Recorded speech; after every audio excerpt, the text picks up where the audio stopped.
আল্লাহ রাসূল সাল্লাল্লাহু আলাইহি ওয়াসাল্লাম একবার ওয়াজ করতেছেন, সহিহ বুখারীর বর্ণনা। আল্লাহর হাবিব সাল্লাল্লাহু আলাইহি ওয়াসাল্লাম বললেন, ইন্না মিনাশ শাজারি শাজারা, এক ধরনের গাছ আছে, লা ইয়াসকুতু ওয়ারাকুহা, যেই গাছের পাতা কোনোদিন ঝরে না, পাতা পড়ে না, একটা গাছ আছে। মাসালুহা কামাসালিল মুসলিম, এই পাতার দৃষ্টান্ত মুসলিমের দৃষ্টান্ত একই।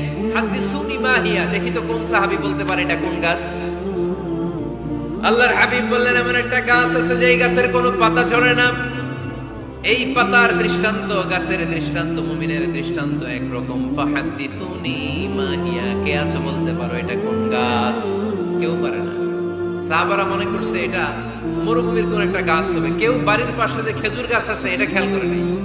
সবাই চলে গেছে অন্য গাছের দিকে, ক্যাকটাস, গুলমলতা, মরুভূমির রেয়ার যে গাছগুলো আছে, দুর্লভ দুষ্প্রাপ্য গাছগুলো, তারা এক একজন একটার পর নাম বলতে আরম্ভ করলো। আল্লাহ রাসূল সাল্লাল্লাহু আলাইহি ওয়াসাল্লাম বললেন হয় নাই, একজন বলে একটা, আল্লাহর হাবিব বললেন হয় নাই।